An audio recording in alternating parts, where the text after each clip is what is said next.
How's it going, folks? Well, a little bit different kind of day today. For the first time in almost a month, teachers went to school today. So that was a little odd for the past few weeks. Kids don't start back until next week, though, and they're going to start back on a 2-hour delay because roads are still, awful in a lot of parts of the county. So that buses aren't out when it's dark out. We are going to be on a 2-hour delay schedule for next week.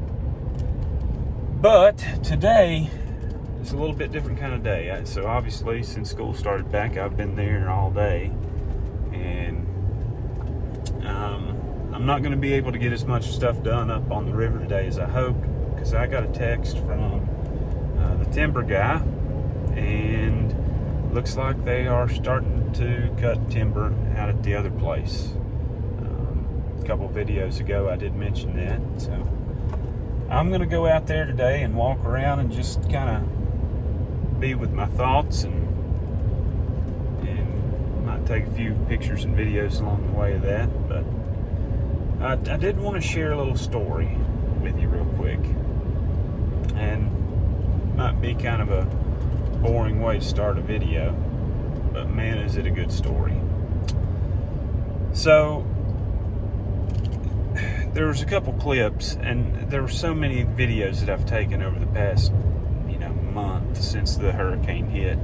I took a lot of videos, and I took a lot of real short clips here and there, and some things I ended up getting in a video, some things I didn't. And one thing that I know I didn't get actually in the video, I ended up saying her name, but I didn't tell the story about why her name's important.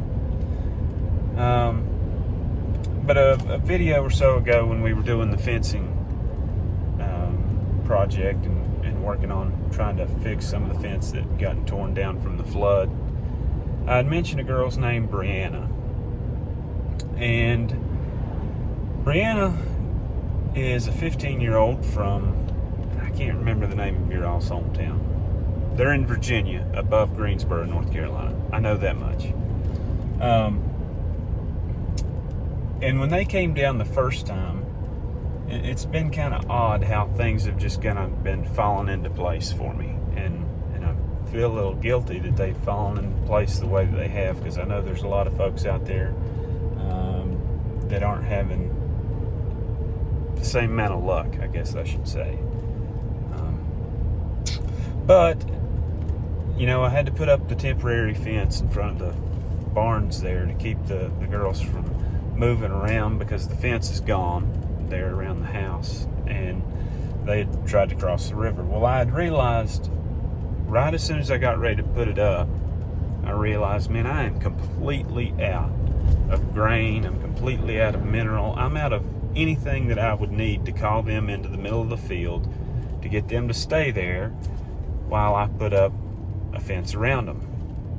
And at the very single second that I thought that, I looked up, and coming across the bridge, or coming up to the bridge, was an old middle school football coach who's a pastor, and he was kind of in charge of, him and his wife were taking care of a big chunk of the county, of making sure supplies were sent out, people were getting checked on that hadn't been in contact with. And with him was a truck with a pallet of feed on the back, and they were on their way to come see me. And that family, Paul and Melissa and their daughter Brianna, they ended up staying the whole day, and they helped me fence, and they helped me clean up things. They had another group with them. Forget all of their names. I know Heather, who has been extremely generous to my wife and me as well, but I can't remember the other two folks' names. I do apologize to those two. But Paul and I were working on a section of fence, and Melissa and Brianna just kind of went out on their own and were walking around doing some things. And we lost them, and we couldn't find them anywhere. And I look across the river, And Paul says, there they are, and Brianna is hanging in a bush trying to get an American flag that the flood washed into a bush. And this bush is hanging out over the river. It's not just a bush on the side of the riverbank. The bush is over the water. And Brianna's inside this bush trying to fish out this flag, and she finally gets it. And she's holding it over her head as she walks through the hayfield that's right beside the river. And she won't let it touch the ground. And there's cars going down the road behind of her, laying on the horn and rolling down their window and yelling and cheering for her. And it was such a, I don't know the word I'm even looking for. It was touching to see it happen. But it only got better from there. She came up, and I told her mom, I said, you tell her to take that home with her. She needs that. She needs that as a souvenir or a memento of her experience being down here this weekend. And she said, no, she wants you to have it. Well, Brianna had found a flagpole washed out into the field in front of the barns that you've seen in the videos. And the flagpole was my grandfather's. It flew out, or washed out of the front yard there at the house. And she asks if she can go dig the post hole diggers out of the ditch. I mean, there was about 5 foot of sand that washed on top of them. And so she dug out the post hole diggers, dug a hole herself for the flagpole, put the flag on the flagpole, and it's right on the riverbank. And I think maybe you might have seen it if you watched one of my last, I can't remember which video it was, I think it's 2 videos ago. You may have seen it kind of over my shoulder as I was walking beside the river. But as long as I've got something to say about it, that flagpole is going to stay right where it is. It's in a perfect spot, and it's going to continue to remind me and my family of this storm, and all of the folks that have reached out and helped. And it's just been an absolute blessing to see how many people have came and helped us. And Brianna, anytime you want to come back and see your flag, you come right on back, because it'll be sitting there waiting on you. But folks, I'm going to keep on driving here. I've got just a little bit of drive. I've not taken you all out to this farm before.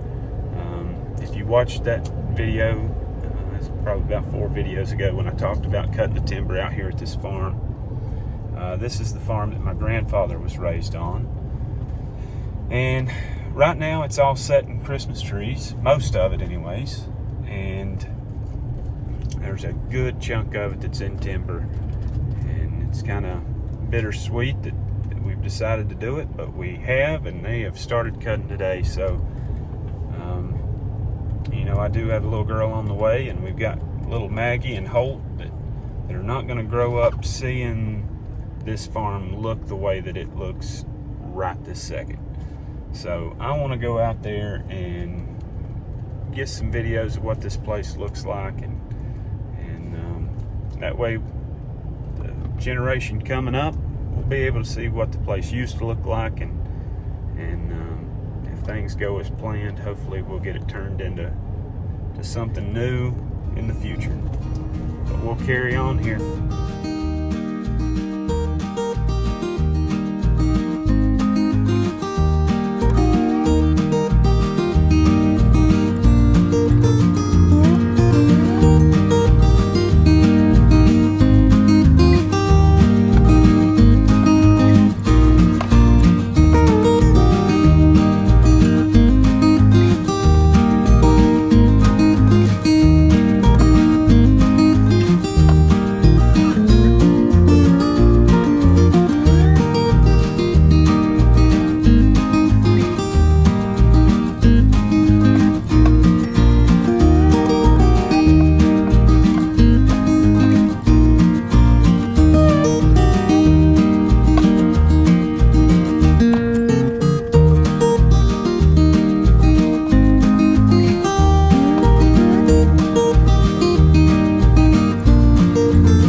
So far, not too much of this place has changed. They have widened the road out and kind of widened the road back where I ended the video a minute ago. I ran into somebody and needed to talk to them, and I just kind of put the phone down for a minute.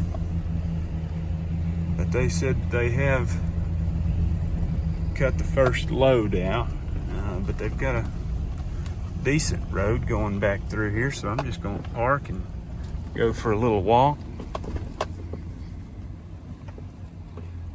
and take y'all along with me.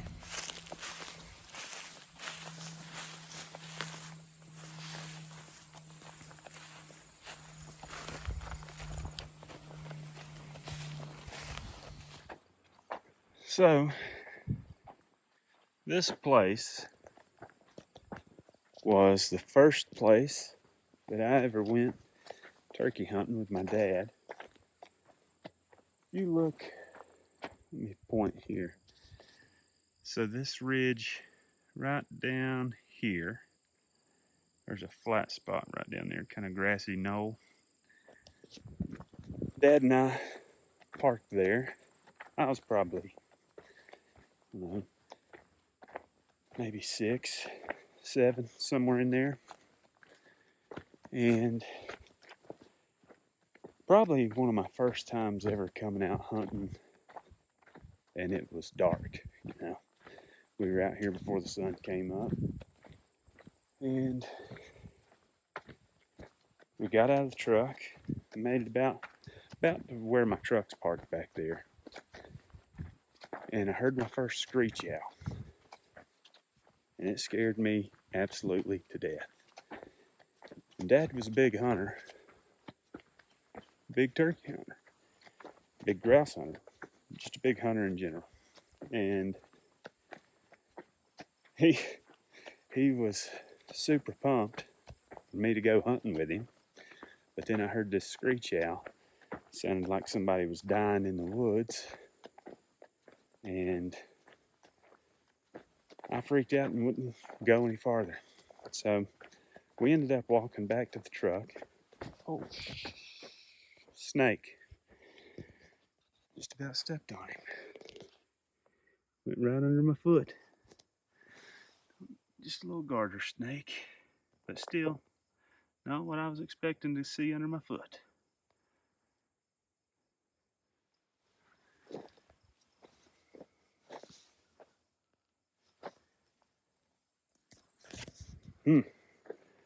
Anyways, so we went back to the truck and we sat there for, it was a while, a few hours, and turkeys were gobbling all around us.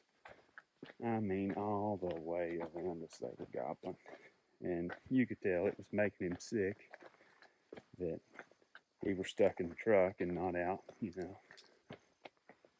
trying to get one. But I think his purpose was for us to have a memorable turkey hunt, it being my first one. And even though it didn't go the way he was planning, I still remember it like it was yesterday. So I guess it worked out. So back in here, it's a pretty little holler. I don't know how much of this they're going to end up cutting. I know he said there's a lot they're going to leave that just isn't going to accumulate to much, but he said they are going to work on making this road perfect out through here once they're finished.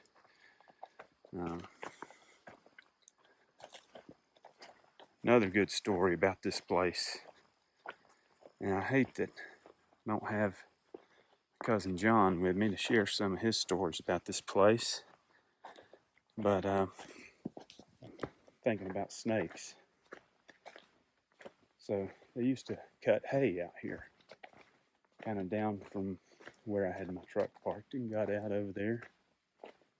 And they had a haystack that was down in the bottom of this holler, kind of down off the hill from where my truck was at. And Granddaddy said that whenever he came out here to check on some cows, he looked down at that haystack and he said, who in the world has thrown a spare tire up on top of that haystack? And he didn't think anything else about it. Just thought somebody had thrown a tire up there, so he left, went on about his business. When he came back, spare tire was gone. He said a couple days later, almost a week later, he came back out here and he said, "There's that spare tire, or that tire thrown up on top of that haystack again." So he went down to go check out what was going on with the tire. It wasn't a tire, it was a gigantic black snake coiled up around the top of that old haystack. If you've seen haystacks before, you know they've got a pole and then they stack hay in a ring, kind of stacking it up around that pole. He said that snake was curled up around that haystack pole. Man, they do have a road going way on back in here. This is pretty cool. I hate that all these woods are going to be gone. You can kind of see a zoom in here where my truck is. So we kind of went up around the ridge over here, followed the road back down around here, and the road keeps going down the hill and looks like it wraps on up around this way. So we'll just keep going, looking around here. This is a beautiful spot though.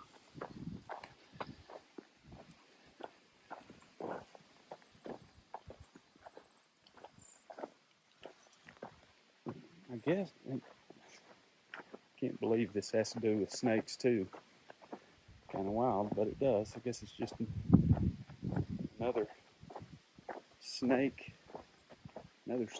tail of almost stepping on that one, that just kind of falls into all my stories about this place. But last time that I was here cutting trees, I was probably 8-ish, somewhere in there. No, I don't even know that I was in school yet, honestly. They built a crossing here. But my dad and Uncle Todd were here cutting some trees down. Like I was saying, I was just a young fella. And whenever they cut down this big tree, the inside of it was hollow. And I remember looking down inside of the hole, and there was a nest of ringneck snakes inside the hole of that stump. And it was just working alive with all of these little black ringneck snakes. They're just babies. And Dad, he said, "Come here and stick your hand down in here." Well, I just kind of stuck my hand down in that. Got 2 big handfuls of them. They were coming through my fingers, you know, kind of like you'd see some kid do with, you know, like gummy worms or something. Well, that's how it was, but with live snakes. And I said, "I'm going to take some of them home," because they were just little. I mean, about 4 inches long or something. About a whole lot bigger, or not quite as big around as a pencil. And he said, "Well, let's go over here to the truck and we'll cut us a top off of a 2-liter bottle." And so we cut the top off of a 2-liter bottle, and I bet we put 50 snakes inside that bottle for me to take home. And I still remember taking them inside the house and going and showing them to my mom. She freaked out and told me to get them out of the house, and we went and dumped them. There's a horse field kind of behind our house. We went and dumped them in the edge of the horse field. That's another good little story about this place. Man, this is pretty woods. But I was talking to the timberman as he was leaving a minute ago.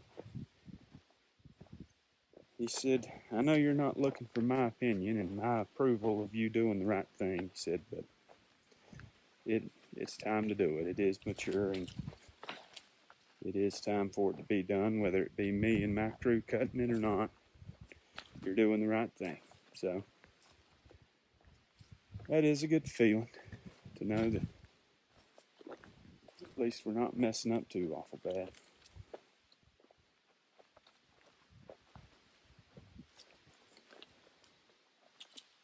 Man, it's been a long time since I've been right here.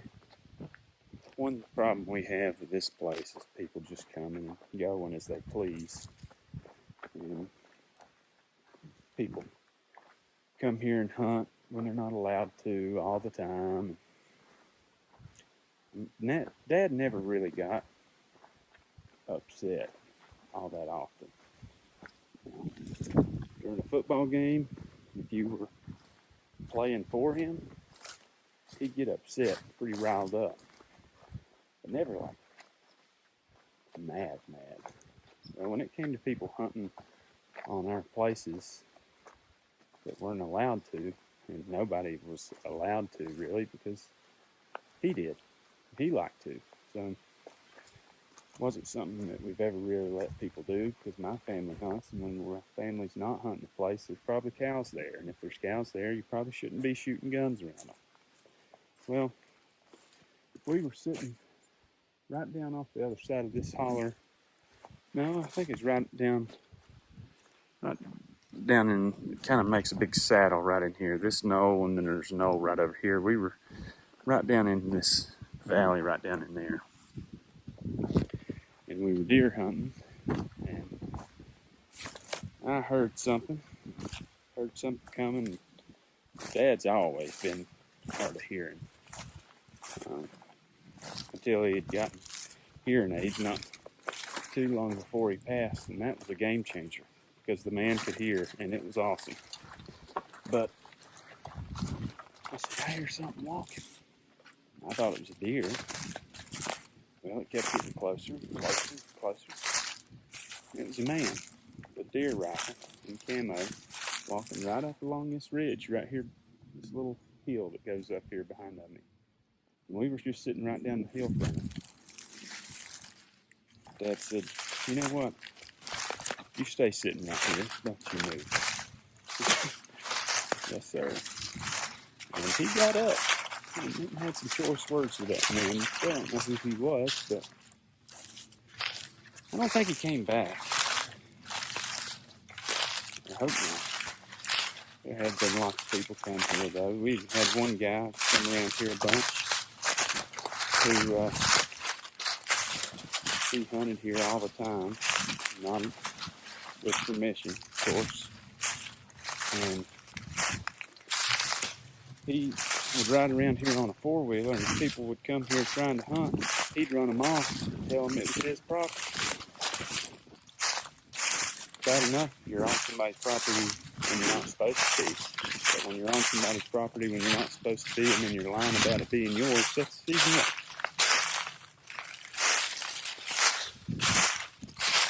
Well, I think there's a whole lot down in this area that we're not going to be cutting. That last fellow I was talking to was saying that there's a whole bunch of stuff kind of down in this holler here that didn't amount very much that they weren't going to fool with, which I'm all for. The less they cut, the less there is to clean up. I need to spend more time out here, though. This place is cool. So if that'll hang on for just a little while longer till I get under it.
So they're not cutting, this kind of goes up here, and it's a real steep hillside that kind of goes around the side out here. Once we get back up to my truck, I'll kind of show it to you again, but none of that's getting cut over there. It's just going to be from this little branch down here back, pretty much the route that we walked, and back over that way some more.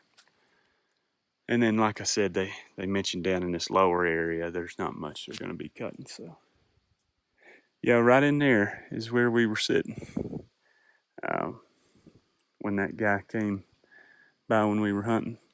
So we were sitting over in this area, and whenever I heard him walking, he was walking down off this hillside here walking. He literally walked like 30 yards from us and didn't even see us. Dad told us to told me, stay hunkered down and keep my mask pulled up over my face and be quiet till he walked by. And he somehow never did see us. Did want to get on down here just a little ways and share another story with you about this place right over here. Turn you around here and we'll walk by the little stream down here. It's not much. I bet last month, I bet, which it's soupy up here now, and that's a pretty steep drop off. I'd like to see how much water had been going down through there during the hurricane.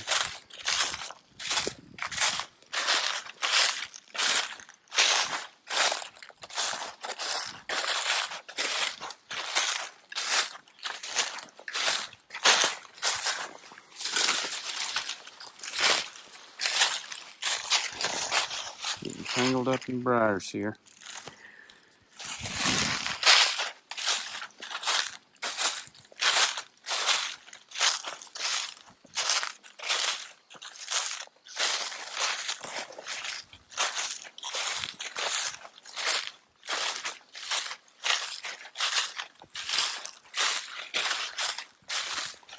Well, I'm not going to go any farther. I'm close to it. But right down in this area here,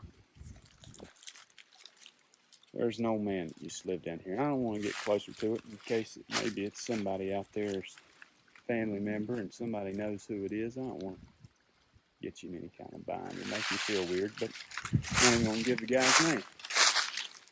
But there's an old fellow lived in the house back over here, and he liked to do a little drinking. And like I was talking about Dad was a huge outdoorsman. He'd come out here all the time just to walk around.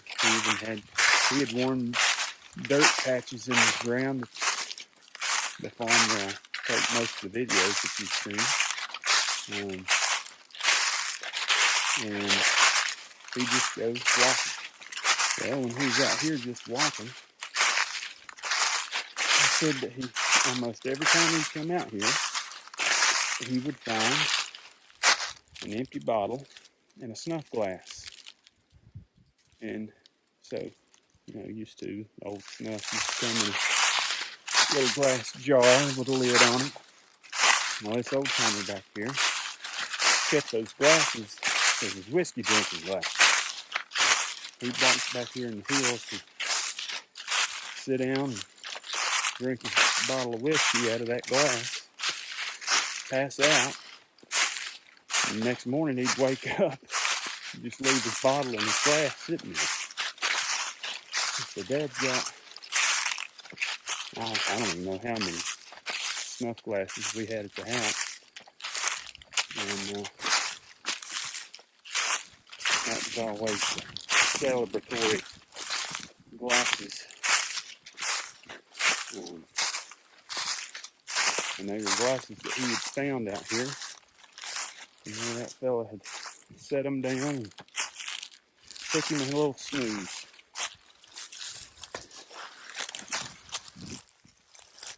So, give you kind of a bearings of where I'm at.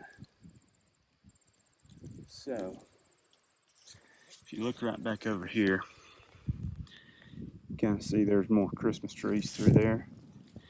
So that's the the ridge that I came driving in on. Up here, I came in above those trees. Truck's parked kind of way back up in that area back here.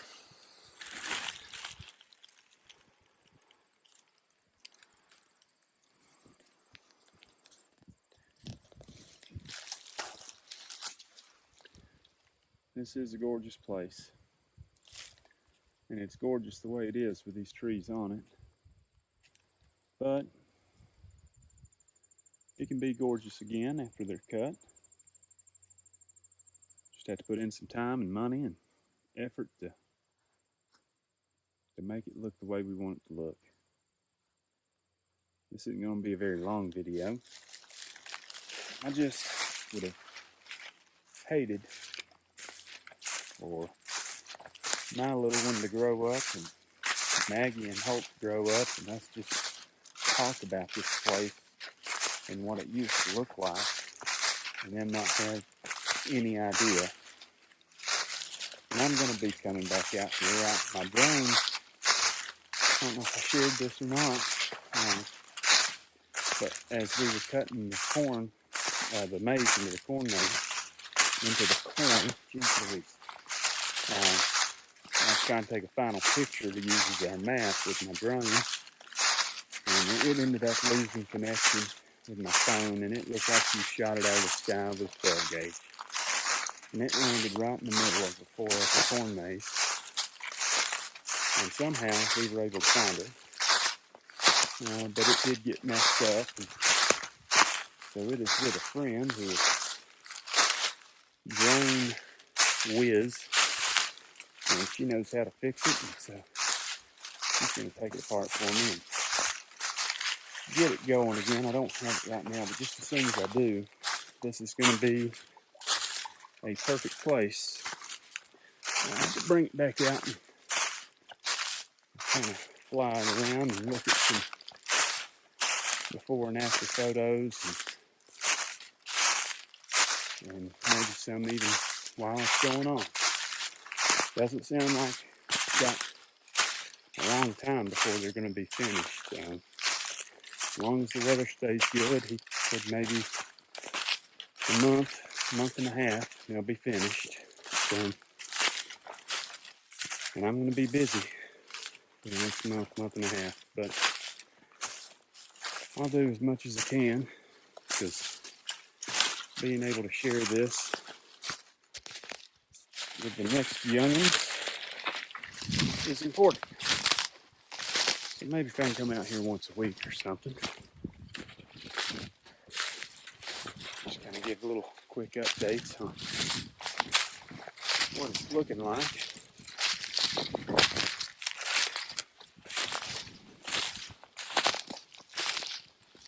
It's gonna look different, that's for sure. That is for sure. I'm gonna keep walking on back this direction a little bit and take you all along with me. So I just kind of walked back up to the little knoll where I was just a little bit ago.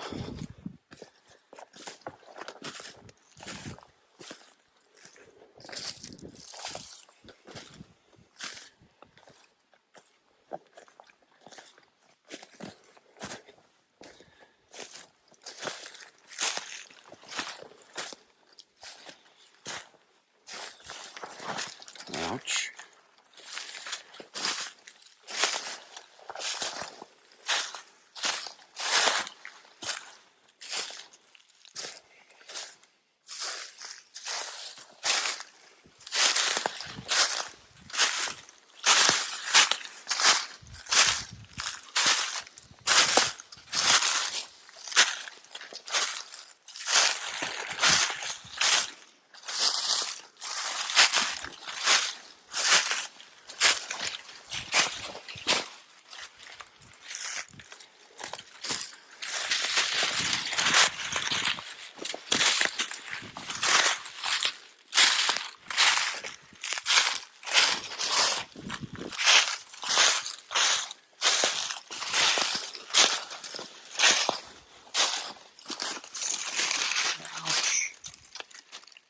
Briars.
That's pretty close.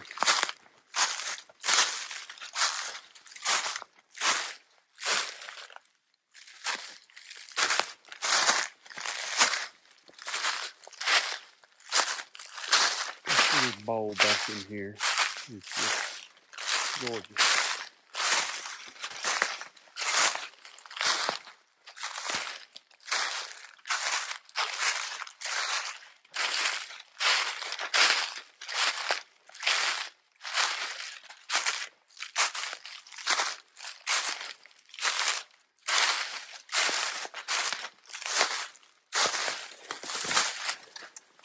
I think most of these back in here are falling from the storm. Oh.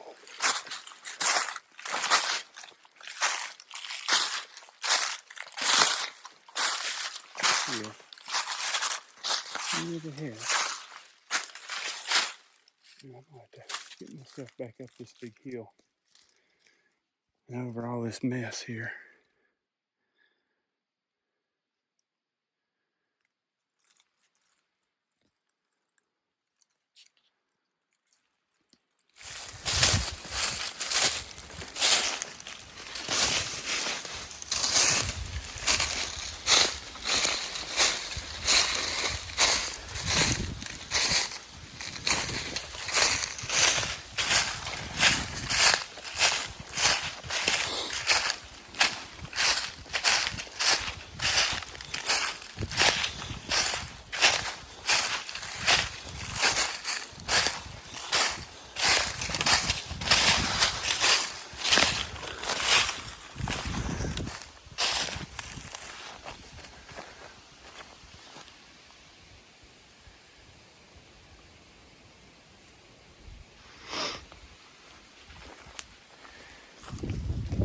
Well, folks, I'm going to make my way on back to the truck. I've still got to go up on the river and work on some fence. There's a cool choker.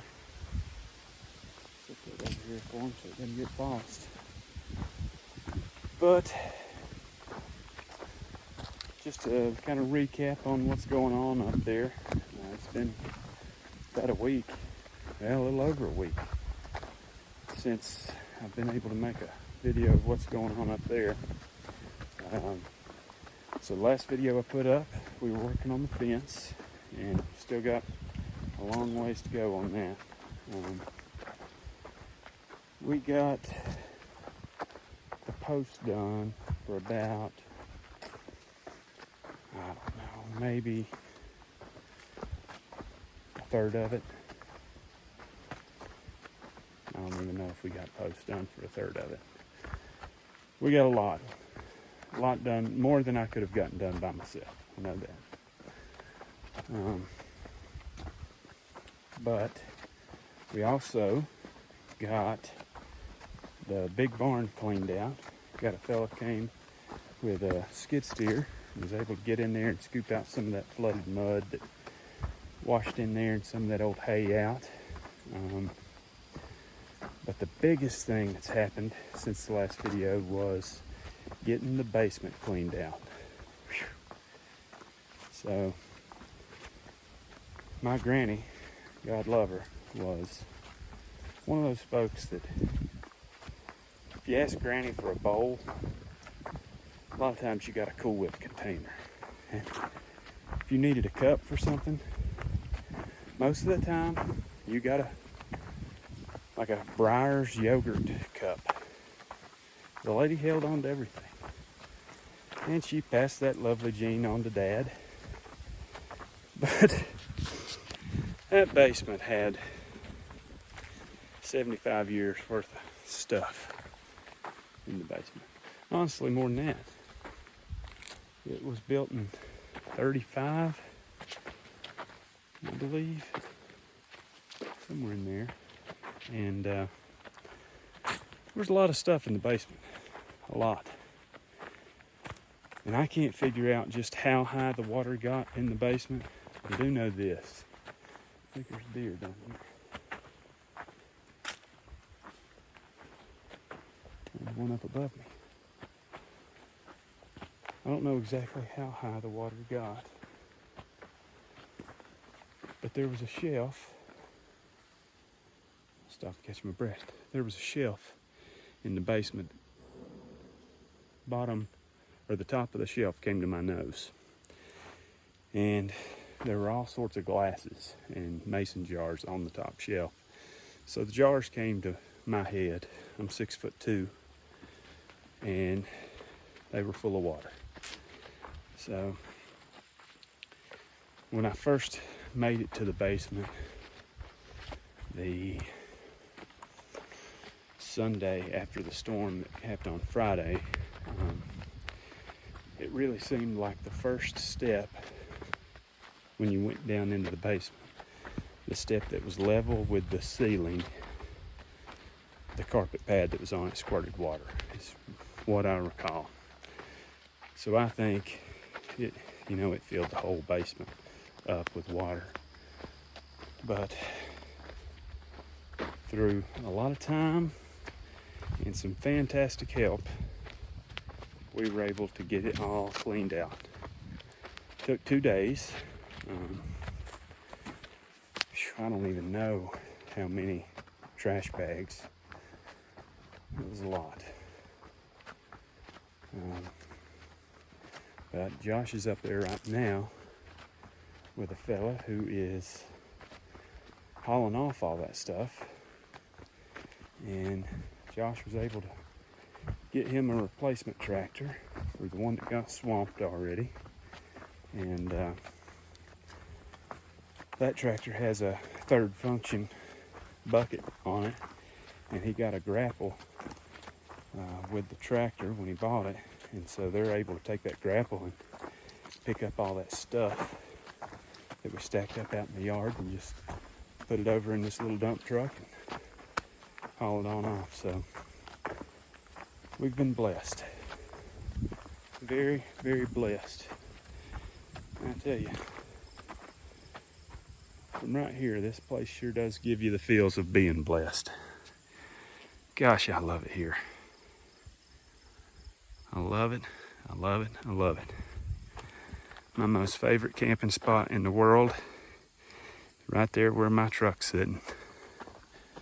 I'll never forget. Dad used to like one last story, and then I'm gonna cut this off. I'm hot. Getting a little sweaty. So Dad liked to have fires. Not like dangerous fires, but he liked to build just a fire to sit around and enjoy time with his friends and his family. And he got him one of those, like portable fire pits. It's like a metal pan that you could set out anywhere and build a fire. And as soon as he got it, he said, "Hey, let's have everybody come out to Piney. We'll put that fire ring out here, and we'll just have everybody up and build us a fire out here and watch the sun go down." So we did. Yeah. And the grass it's a whole lot higher. Well, it's about as high as it is right now. If you look down here in front of the cemetery, it's pretty shaggy. Well, we had that fire pit about where my truck's parked. We sat there listening to music and watching the fire and talking all night, and we had a fire going for a long time. Well, that pan dried out all the grass underneath it, and spark came out, hit that dried grass, and it just took off in a big old burst of flames. And Josh said, "It'll be okay, it'll be okay." And Josh has worked quite a few different wildfires through the state parks. Man, what changed? And he said, "It'll be all right. And I'll make sure it doesn't get out of hand." And I looked at Dad. He looked around him at this fantastic place, and I think the thought that went through his head was, "We better, because this is one of my most favorite places on earth, and it looks like it's about to burn down," because it was a big flame. So from here, I'll show you one more thing before I jump off here. So I was down at the base of this hill a minute ago. You can kind of see where the timber goes from being short on this side to being taller, kind of from here over. So from here over's our place, and that chunk on that hillside there is not going to be cut from the creek where we were down to all the way up that line to that ridge. Isn't going to be cut, but a lot of this over in this section that we went walking through just this afternoon, unfortunately a lot of it's going to be gone. But like I've said 1,000 times, and I'm going to keep telling myself 1,000 more times, it's going to be all right. It's going to be pretty when we're done, because we're going to make it be pretty. And I'm sure there'll be comments of people who know more than I that are going to tell me how stupid I am and that I've ruined my entire place, whatever, blah, blah, blah. You know, the good thing about that is it's my family's decision and not yours, right? So, I don't want to get cynical here, hateful. But the amount of comments that have...